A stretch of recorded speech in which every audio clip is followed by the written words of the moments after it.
I'm going to go ahead and get us started. Thank you all so much for being here. My name is Amy Jackson. I'm the Senior Director of Engagement at the Asheville Chamber. This is our SMART series we host once a month. They've been virtual all year, and I'm ready for them to be in person. The virtual have been great, but I'm ready for them to be in person. I'll just say it out loud. First, I want to introduce one of our presenting sponsors, Mission Health, Annie Carpenter. Annie, the floor is yours.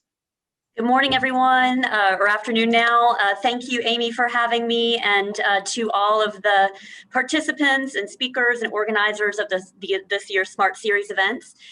Mission Health is happy and proud to have been founding member and anchor institution involved with the WNC Diversity Engagement Coalition for many years, and continues to learn and grow from those relationships.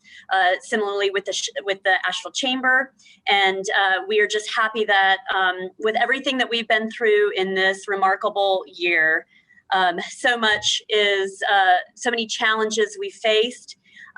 It's very inspiring to know that this community has so many local leaders like Bruce, who's talking today. I'm excited to meet and to hear, who have solutions and ideas for employers and businesses to make real, true differences and advancements in diversity, equity, and inclusion. We want to be part of that with you all, learning on this journey, and just appreciate the opportunity to sponsor this series and to learn along with you all. So thank you, and I turn it back over to the presenters. Thank you. I'll take it from here. Thank you so much, Annie. We are grateful to have Mission on board with us. And as Annie said, the Western North Carolina Diversity Engagement Coalition has been our partner as well this year. And I want to introduce Crystal Sheriff, who is the coordinator for the coalition, to give us a little bit of background about it and to introduce Bruce, our speaker, please. Thank you, Amy. Thank you all for coming to our final SMART Series webinar. It has been a long journey, and I feel like we've heard from a lot of great speakers and learned a lot of great things as it pertains to really incorporating equity into owning a business. And that's why I thought it was really important that we cover Juneteenth. Amy and I both thought we would cover Juneteenth, since this is now a holiday for Buncombe County, starting May 4th. It was declared that this would be a countywide holiday, so we're taking off. And I feel like a lot of people kind of hear chatter about Juneteenth, but don't really understand the true essence of it, and really understand why it's important to have this as a holiday and for us to really pause and recognize it. And I thought nobody would be better to talk about this than Bruce, who is heading an entire celebration with Grind. So I'm really happy to have him here to really shed light on why this is so important for all business owners to really understand why we're taking this time off. So without further ado, Bruce, the floor is yours. Thank you. Thank you, Crystal, Amy, and everybody else that is on. Most definitely want to say thank you to you too for considering me to be on here. I hope everybody's doing well. Hope you're having a good, look, I've been in Denver, Colorado, so my days and times have been getting mixed up. Hope you're having a great Wednesday. So thank you for, yeah, so I've been traveling. My baby girl, Patience Anaya Love, she just turned 1 year old the 30th of May. So we celebrated her birthday out in Colorado Springs with their family. So that I've been traveling a lot. So want to say thank you all. I'm excited to be on here and just share some information with you all and just kind of just have a conversation and just chat about what we are doing with the Black Wall Street, the movement here, Black Wall Street AVL movement. I'm actually going to put this in the link now before I forget, because once I start talking, I get passionate and then, you know, things can get lost in discourse. So I actually put our link there. So if at any moment in time that you want to check out the website, you can do so. And I just put it in the group chat. That is our Black Wall Street AVL. So Grind, many of you probably already are aware of Grind. If not, most definitely want to come check out the coffee. It is awesome. We didn't even know, but we're like top in the state of North Carolina, like number 3 in the North Carolina. We did not even, just so y'all know, we did not even put ourselves in for nominations. Somebody put us in, people voted for us. And I was like, oh, we're number 3 in North Carolina for the best coffee shop. So if you have not tasted the coffee, most definitely do so. So getting into just some of the history and just why we are doing what we're doing with the Black Wall Street movement, and then just remembering what has happened here in Asheville and across Black business districts across America.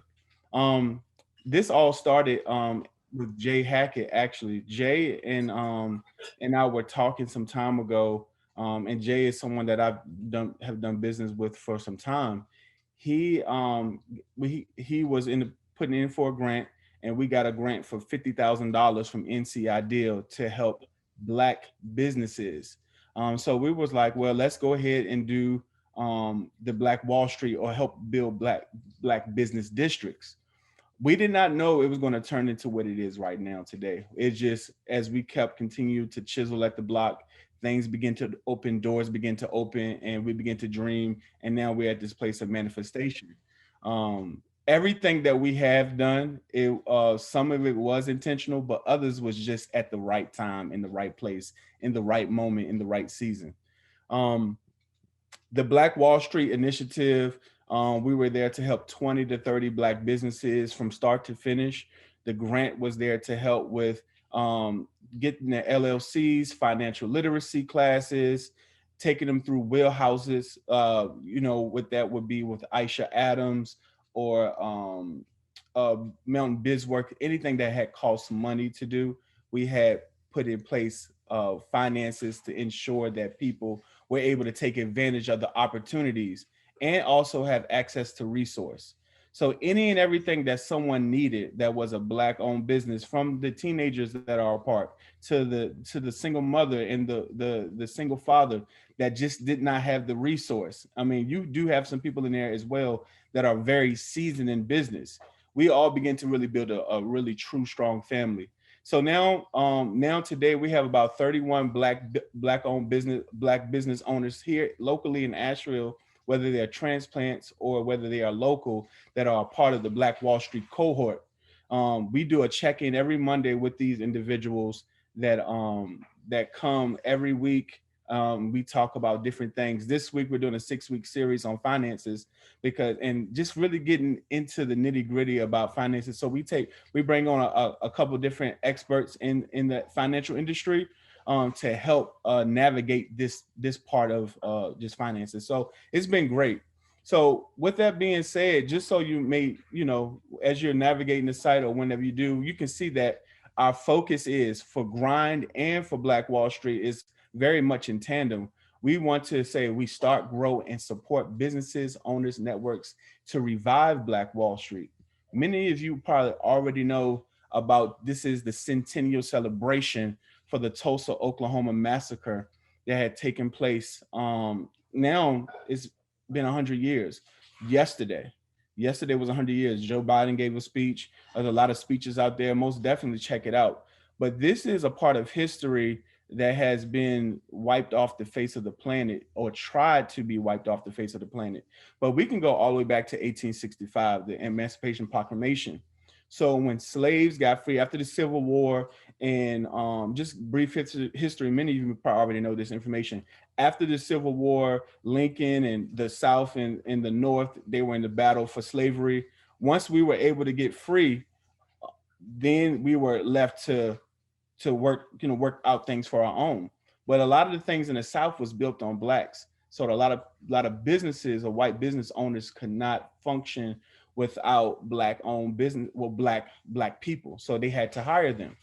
But then shortly after, not too long after, the Jim Crow laws came intact. Those Jim Crow laws is, yeah, you may be free, but we're gonna put things in place to ensure that you can't succeed or win. But one of the things they did not think about, and it actually worked in our favor, it was the segregation. When the segregation acts came in place, it actually put us in a position to do business among Black people. I do have a slideshow. Is it okay if I share this, Amy?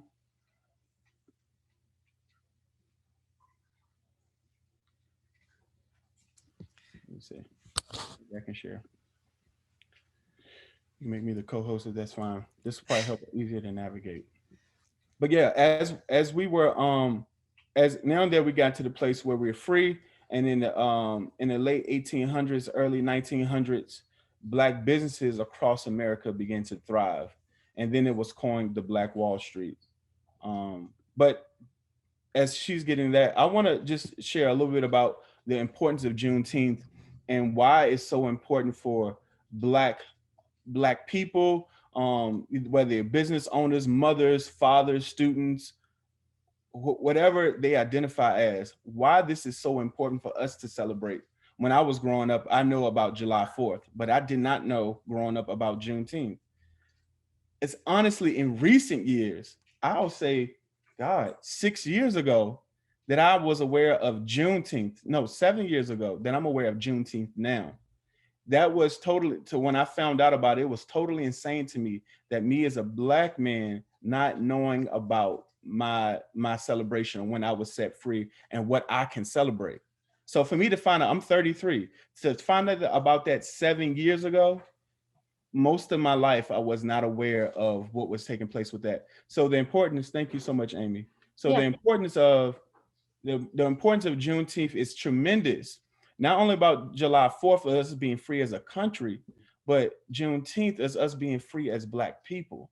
Being free as Black people meant that we had the opportunity to be considered equal to others, even though in the hearts and minds of people in those communities did not see us as such. We had an opportunity to do so. So this is why it's so big to have discuss Juneteenth, but also the Black Wall Street, which is our focus, which focuses on Black excellence, Black business, and how we totally were thriving. So I'm gonna go ahead and share this screen. Let me know if you can see it. Can y'all see that? Perfect. Oh, okay. All right. All right. All right. So we're here at the Black Wall Street Still Lives. This is actually a part of our t-shirt line as well. Black Wall Street Still Lives. It still lives in us. It still lives in the people who are still for this. It did not die at 1921. One of the things that we have been focusing on for so long is the massacre, the race riots that took place in the late 18th and 1900s. And that was a massacre that took place across the country, not just in Tulsa, Oklahoma, but you had it in Florida and in Chicago and in New York and in Virginia. I mean, it was horrendous. It was, if something like that happened today, it's totally unbelievable, like something like that could happen. It was not riots. Families were killed, shot, destroyed, hung, dragged. I mean, all across America. It was a total bloodbath. But this one was one of the biggest massacres that took place. So with the Black Wall Street still living, we are saying that even though this horrendous act had took place, we are saying that the excellence, the mental toughness, even in the midst of Jim Crow, even at the height of racial tension between whites and Blacks, was at an all-time high, and laws enact for people to be able to treat Blacks as low-class citizens. Laws were in place to enforce that. For this to thrive, to be totally thriving, I'm talking about the dollar stayed in the Black business district between 36 to 100 times before it even left Black Wall Street or the Greenwood district. I mean, you had people that were millionaires. People had owned airplanes, I mean, bus lines, hotels, movie centers, hospitals, doctors. I mean, you name it, we had it. And at this time, at the late 1800s and 1900s, at the turn of the century, Black people were thriving, even in the midst of segregation, even in the midst of all of the things that could go wrong, that did go wrong, we were still thriving. So this is why we're saying Black Wall Street still lives. So this is me saying that Juneteenth is much more than just a celebration of just like we're free, but it's also the celebration of Black excellence, is a celebration of entrepreneurs and the go-getters and individuals that is saying the same thing in their hearts and ringing in their hearts that Black Wall Street still lives. All right. Okay. So we all know in Tulsa, Oklahoma in 1921, it was a horrendous day. How this all has started, again, many of you know, so I'll just go through this kind of quickly. But how this all started was with a young man that was shining shoes, because at that time you could make really good money shining shoes back then. So a lot of African-American kids actually dropped out of school to go shine shoes in the city.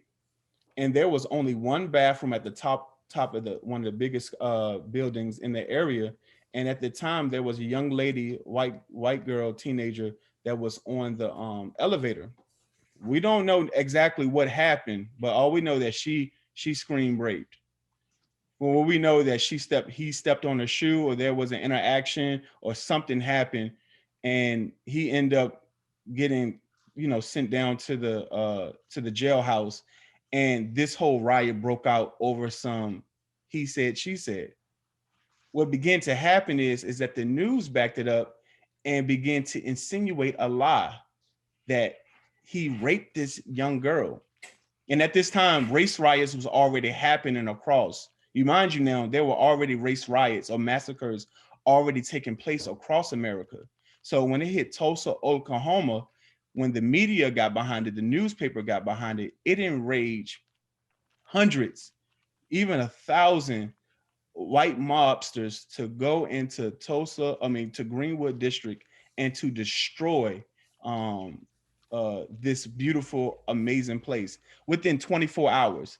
You mean 35 blocks of businesses, 1,000 plus businesses and homes were destroyed.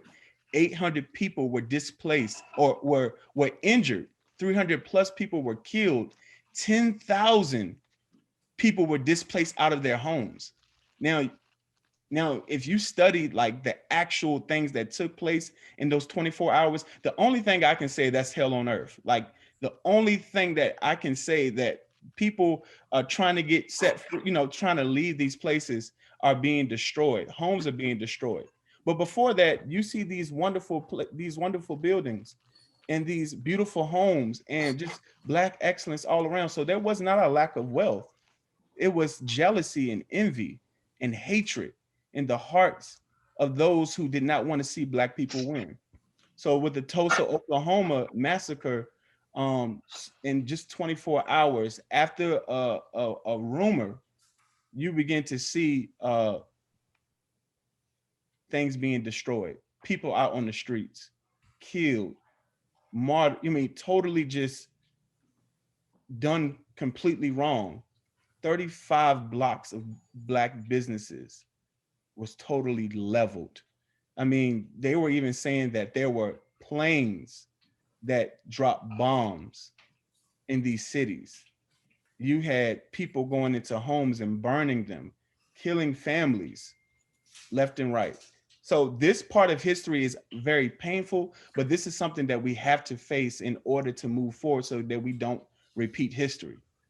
People, we want to most definitely share this part of history that's really hard to share, and it happened, but we cannot wipe it from the face of the planet. And so even after this had happened, there were, they try to rebuild it. They did rebuild it. And then in the late 1950s and 60s, that's when desegregation came into place, and also the Highway Act. Now we know after desegregation took place, that actually removed the concentration on Black businesses. And it also, with the Highway Act that came in place, it built a highway smack dab in the middle of this Greenwood district. And it not only happened here, but it happened at several Black Wall Streets across America. Even in my hometown, Richmond, Virginia, where one of the first Black Wall Street started. And we'll get into that momentarily.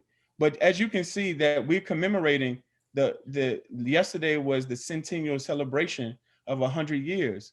We had someone, if you saw earlier on CBS, one of the survivors, I forgot her name, but she was 107 years old. And she was testifying about justice that needed to be done. Even at 107, she was still scarred. She still can smell the gasoline and the bodies, and she still could see, you know, her having to leave her home. She said she was wealthy. She didn't need for anything. She had friends and family. Everything was there for her. And at the age of 7 years old, for all that to be taken away from that little Black girl, totally destroyed her life.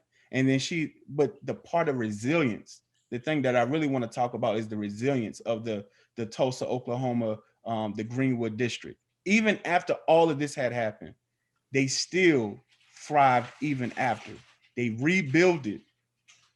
Then that's when desegregation came in place and tried to totally just eradicate it again. And they did it through the Highway Act and the desegregation and in the concentration of the Black dollar and Black businesses began to be removed. And now we have the statistics that where the dollar that is circulated in Black business between Black business owners is what, between 2 to 6 hours.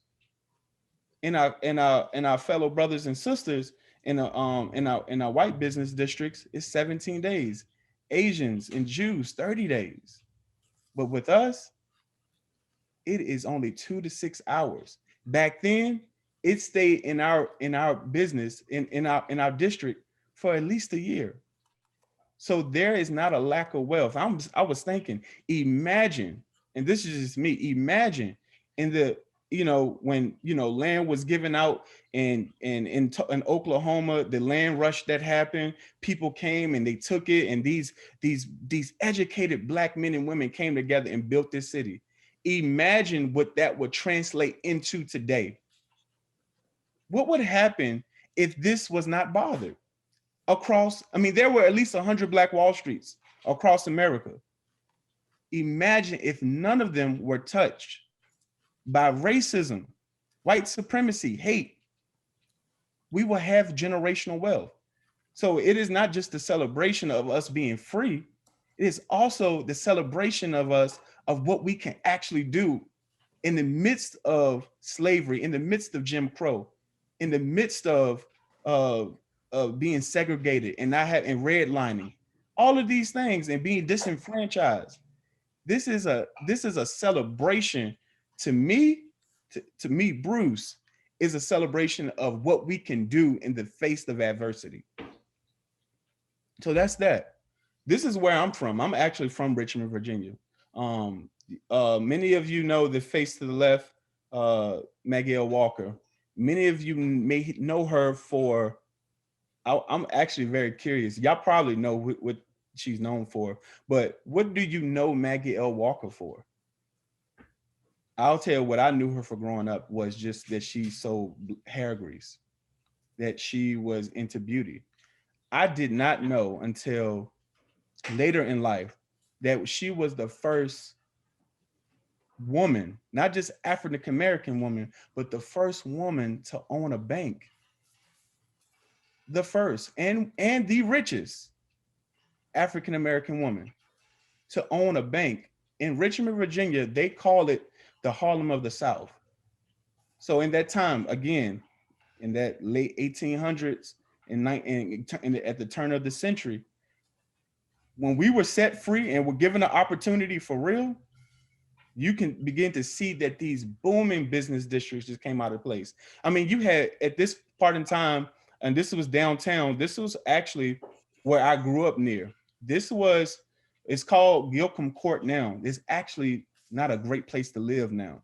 But back then in Jackson Ward or closer to that area, this was a booming business district.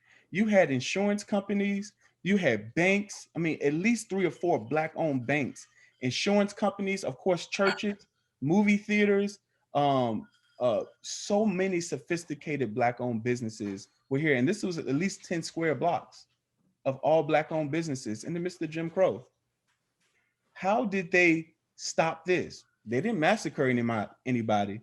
What happened was the Highway Act built it straight through, and this highway I still take when I go home, takes it straight through downtown where this was built.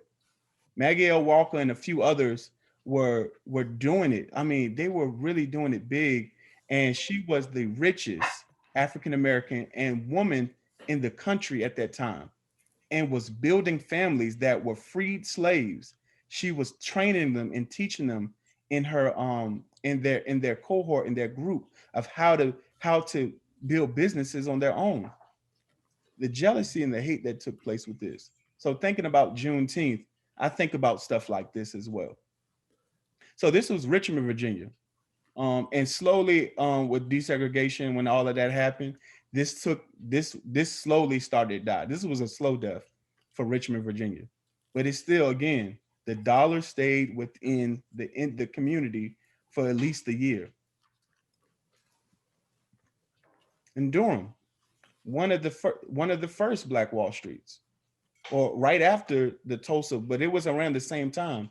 This one was commemorated as one of the biggest, or one of the brightest or best Black Wall Streets, according to Booker T. Washington and W.E. Du Bois. They came and visited this place, same concept. They had banks, they had life insurance companies, they had churches, businesses, barbershops, movie theaters, the whole entire thing. And this is in our own backyard in North Carolina. I knew about Tulsa. And in recent years, I just started finding about Durham, North Carolina, and others all across America. These business districts were thriving. These newly freed slaves, that CC, the individual at the bottom is one of the men who started it. He started the whole entire Black Wall Street. Him and a few others started the whole entire Black Wall Street in Durham, North Carolina. So you're talking about not only in Tulsa, we just went through Richmond and we went through Durham. And you can research a lot of this on your own. It's just amazing what actually took place and how rich, how thriving these business districts were, how these people lived, how the homes looked, how people just operated. I don't just think about where we came from. I think about what we accomplished when we overcame. So that's Durham, North Carolina. So this is actually a quote from W.E. Du Bois. He said this, he said, today there's a singular group in Durham. This is when he went to Durham and he was totally amazed, where a Black man may get up in the morning from a mattress made by Black men, and a house which a Black man built out of lumber, which a Black man cut and plant in a plane. He may put on a suit which he brought in a colored hamperdasher, and socks knitted at a colored mill. He may cook victuals from a colored grocery on a stove which a Black man created. He may earn his living working for colored men, be sick in a colored hospital, and buried in a colored church, and a Negro insurance society will pay his widow enough money to keep his children in a Black school. This is progress. This is when W.E. Du Bois saw the Black Wall Street in Durham. It totally inspired him to see how each thing connects, from the Black schools to the Black hospitals, the Black insurance companies, I mean, to the grocery stores, the mattress to where you lay on, to how you dress, all was Black owned. And this was just a powerful quote that I thought would be awesome to share with you all, that this was the start of progress. And imagine what that would look like today. Of course, you have Asheville. Many of you already know how thriving Asheville was, even at that time as well. I mean, total blocks. I mean, even where we are right now with Grind, Depot Street, a lot of businesses all throughout there were Black owned. And then what happened? Urban renewal came. You had Black grocery stores. They call him the Black Mayor. You had an all Black professional baseball team. You had the Rabbits Motel. I mean, you had Stevens Lee. You had barbershops, business owners. I mean, you had it all, even here in Asheville. And it was total Black excellence here. As you uncover Asheville, it's not just a tourist town. It was the home to Black owned businesses and educators and individuals and community leaders that had a life here. that was all taken away by urban renewal. So the urban renewal, this is the quote. And this is a quote from a reverend. He says, by the time of urban renewal, Southside was the city's premier Black business district, surrounded by a large residential neighborhood. At over 400 acres, the urban renewal project here was the largest in the southeastern United States. The scale of the devastation here was unmatched. In the East Riverside area, said the late Reverend Wesley Grant, we have lost more than 1,000 homes, 6 beauty parlors, 5 barbershops, 5 filling stations, 14 grocery stores, 3 laundromats, 8 apartment houses, 7 churches, 3 shoe shops, 2 cabinet shops, 2 auto body shops, 1 hotel, 5 funeral homes, and 1 hospital, and 3 doctor's offices. The Reverend Grant Church still stands on Chop Tower today, and you still can see that today. So when we talk about gentrification and urban renewal, as how it all is quoted and how it all is cloaked, it's showing you that this place at one point in time was thriving with Black businesses, not people just being just just entrepreneurs and just on their own. They had actual businesses that hired other Black individuals. You had an amazing business district here as well. So with the urban renewal that took place here, we can own, that's all that we could file in right here. But imagine what else was lost in Asheville. So now we have the Black Wall Street still lives. Now you understand why we are why this has to happen. Why this Black Wall Street still lives, or the Black Wall Street AVL has to take place, and it is echoing across the United States and saying Black Wall Street still lives, not just in Asheville, but also that took place in honoring our ancestors and our brothers and sisters and those of our leaders that we looked up to today from the years past, that it still lives in us. It lives in Asheville. It lives in Durham. It lives in Richmond. It lives in Tulsa. It still lives in our heart. So the Black Wall Street I was telling you earlier today, these pictures are from our Black Wall Street marketplace that we have every Saturday from 10 to 4. We have it every Saturday at Grind. We set up the whole entire shop to accommodate those in our cohort. Many of you probably know some of these faces that you may not know, but we having all types of goods sold in this place, from t-shirts to beauty products to essential oils to clothing to food. I mean, you kind of name it, we have it. You most definitely should certainly come and check it out. So that's every Saturday from 2 to 4. These individuals that are a part of the cohort, we have more now. This is kind of when we first started. The picture at the top in the middle is some of those who are partners who have decided to partner with us, whether they are white, or don't identify as Black. Anybody else that does not identify as Black, they can most definitely be a partner. So in this picture right here are some of the members that came out on this Saturday to help out or to sell their goods. And man, it's been amazing.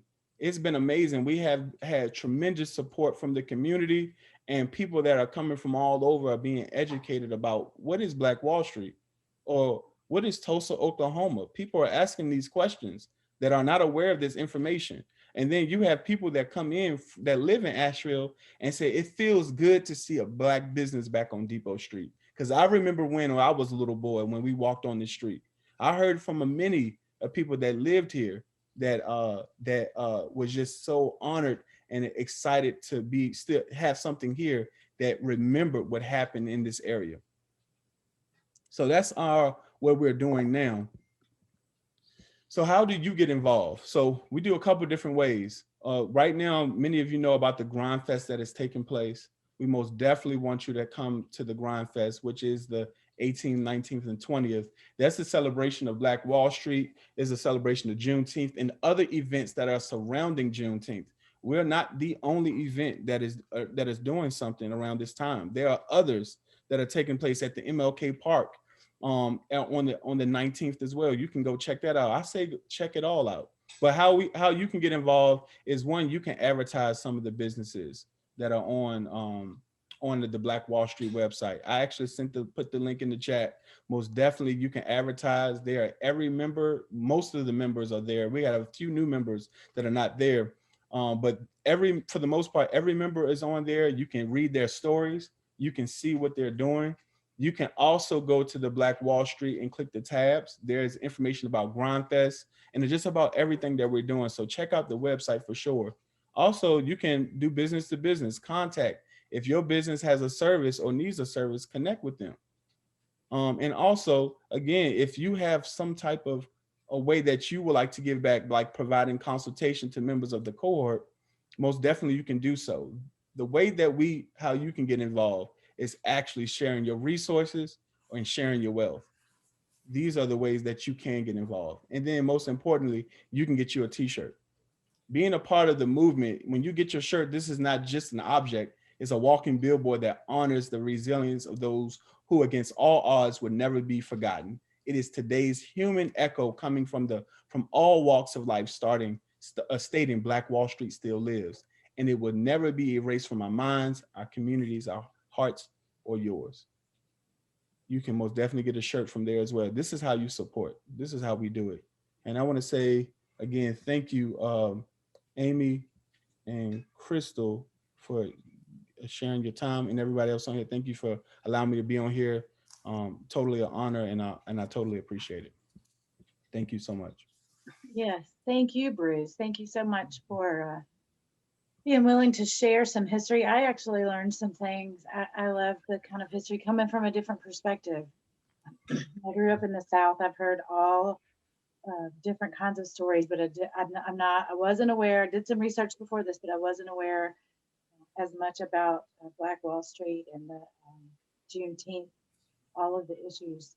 So thank you for giving us a little more insight. I'm excited for the Black Wall Street continuation. Thank you for giving us options of how we can get involved. That's a great way for us to be able to partner. I want to open the floor. Does anyone that is on the call, does anyone have any questions for Bruce specifically that you would like to? Isabel, did you just pop? Yeah, go for it. Question. I'm really excited about GRINDfest. How would you, I don't know how to put this properly. How would you talk to people, because it's considered the blackest weekend in Asheville? How do you talk to people that think that they wouldn't be going to the blackest weekend? I don't know how to say that properly, but I think. Yeah. So actually, I had talked to a white caucus. We had to have this conversation. It was very important to have this conversation about GRINDfest, because the concerns about it being hijacked. You understand what I mean? Like, you know what I mean? Like, not about us, but about it being hijacked by our white brothers and sisters. You know, excited, but not true understanding.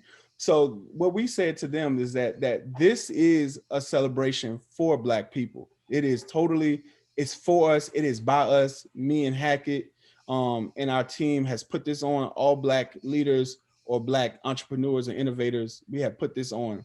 And to celebrate the Black Wall Street cohort, this is a debut of the Black Wall Street AVL. Actually, we pretty much, what we did is surrounded around debuting the 30 plus businesses that we have a part of Black Wall Street. So like when you come to the actual event Friday night, you know, we have the poetry slam. By the way, if you are an artist, you can do that. There's a $500 cash prize for that. So that's pretty cool. So that's an open mic. But Saturday is where you have the festivities. You have all the Black businesses vending at this event, having the opportunity to share who they are. So what we've been sharing when we were on the White Caucus call, we were saying that this is, we're not saying for you to not to come, but if you don't have, if you feel uncomfortable or any way, shape, or form are trying to overstep your bounds, somebody said on the call, stay home. They told them to stay home on the call, but it was a really healthy discussion to have about, you know what I mean? Do we not show up? Do we show up? We're saying show up. Show up and watch the beauty. Show up and see the excellence. Show up and support. Show up and be there. You know what I mean? And enjoy it with us as we celebrate. We're not closing it to just us. We are opening it because what has happened is there has been a disconnection between all of us, but also more importantly, people don't understand the history or what's happening. When people come to Grind and they say, what is Black Wall Street? Or can you tell me more about Tulsa, Oklahoma? That's a start of planting a seed in someone's mind that otherwise did not know anything about Black Wall Street, did not know anything about Tulsa, Oklahoma, or Juneteenth for that fact. And to say, okay, now this is something I can just sit back and honor, or I can support, whether it's with my dollars, my energy, whether people volunteer, or my time. But this is by no means saying that to not come. We're telling people to come. It is the Blackest Weekend in Asheville, and not just at GRINDfest, but you have other events that are being celebrated all across Asheville. So that was echoing what's taking place across Asheville. So what I would say to tell people is that it is a celebration of Juneteenth. It's a celebration of Black Wall Street, and we are including you to come and celebrate with us. Not to do it for us, but to do it with us and just have a great time. I mean, you're gonna have all type of stuff there. You're gonna have lip sync battles. You got game tournaments. I mean, you have all type of stuff that you can get involved in. And then you also have the Black literary storytelling. People that live in Asheville are going to be telling their stories and sharing what has actually happened here from people who live here, who've been here longer than I've been living, that'll be able to share their stories. So not only is it going to be fun, but educational, and also allowing people to get a better understanding of what we're doing and what we stand for.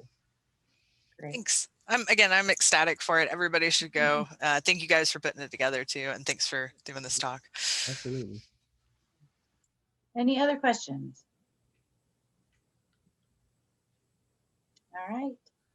I had a Thank you question all. real quick. Hold on, Yeah, Amy. please. Sorry. Hey, My quick question, Bruce, what are ways, I know I'm sending you an email now to connect with you, but with that being said, what are some ways to connect with you if we do want to volunteer or be a part of some of these movements? What's a good way to kind of, really become more inclusive and more involved if there's a possibility for some of the people who maybe have been touched by your message and some of the things that you said? Yes, sir. And I'm glad you asked that. How do you say your name? Is it My name's Alex, last name Cardona. Cardona? I'll just make sure I say it right. Thanks, Yeah. Alex. I forgot to mention one thing. We do have on this site. I put it in here. I want to see if I can share it again. On the site, Black Wall Street AVL, there is a tab to where people can actually become a part of the cohort, and I'm specifically talking about Black people. Me and the team had intentionally built this cohort designed to do community with each other. The fee is $150 for the year, but you get at least $27,000 worth of resources and connections, and things that you would normally have to pay for, you wouldn't have to pay for. What we are telling people is two things: that others can sponsor, they can sponsor someone off that site, but if they needed more information, everything is on that site, from the messaging to the emails. You can check me out there. I'm gonna send this to everyone, is the actual email that we are using right now.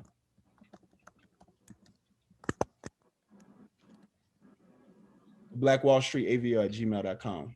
If you go to the site too, as well, Alex, you can click on GRINDfest. There are tabs for volunteering. There are tabs, for sponsorship. Sponsorship is closed. There are also tabs for spread the word. I built the media kit with my team. So a lot of people ask me, how can I get involved? So I just put everything in a one-stop shop. You can click spread the word. It'll take you to the social media kit or graphic aesthetic kit. You can download every image. You can share it on your social media. There's language on the site to send to your networks and for emailing, to share about the site as well. If you go to that site, you'll begin to say, okay, I have the language to share with my network. So I put the media kit out there so that people that ask all the time, how can I help? Or how can I spread the word? Or how can I become a part of Black Wall Street? You can send a message through the little message tab to the right and say, hey, my name is such and such. I would like to be a part, or just send us directly to the email and just email us and we'll get back to you. But if people want to get involved, everything is on that site directly to be a part, whether you're sharing, volunteering, or you're participating. And if you're a Black Wall Street, want to be a Black Wall Street member, you most definitely can join, and someone can sponsor that. That's awesome. Thank you, Bruce. that. I'm looking at it now. And I emailed you. Yes, sir. Appreciate that. I'm gonna connect with you, bro. Thank you, Alex. That sounds good. Sounds good. Okay. Anyone else? Everybody great? Thank you. Thank you so much, Bruce. Again, I really enjoyed, from your perspective, information, history. Thank you all for participating. We are, again, we host our Smart Series once a month. We will take a break for the summer. This is our last one. We'll start again in September. So be sure, if you're not on our e-newsletter, make sure you log on to ashevillechamber.org. Scroll to the bottom of the page. You may put your name in. The e-newsletter is open for anyone and everyone. We want everyone to read it. That's how we keep up with, we want you to keep up with our events and what's happening within the chamber.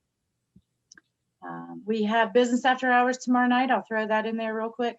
Tomorrow night it's at Hearthlight Home on Biltmore Avenue, across from the Minnie Jones Hospital, doctor's office, clinic, mostly Toyota, next door to the Kava Bar near the baseball field. You can park near the baseball field and walk up just a half a block to the venue. It will be a great time. I'm sure business after hours always is. We'd love to see you. It will be in person, so it would be nice to see some faces there. So please let us know how we can help you. Otherwise, enjoy the rest of your day, and I look forward to seeing you all soon. Thank you all. Thank you, Thank you. Bruce.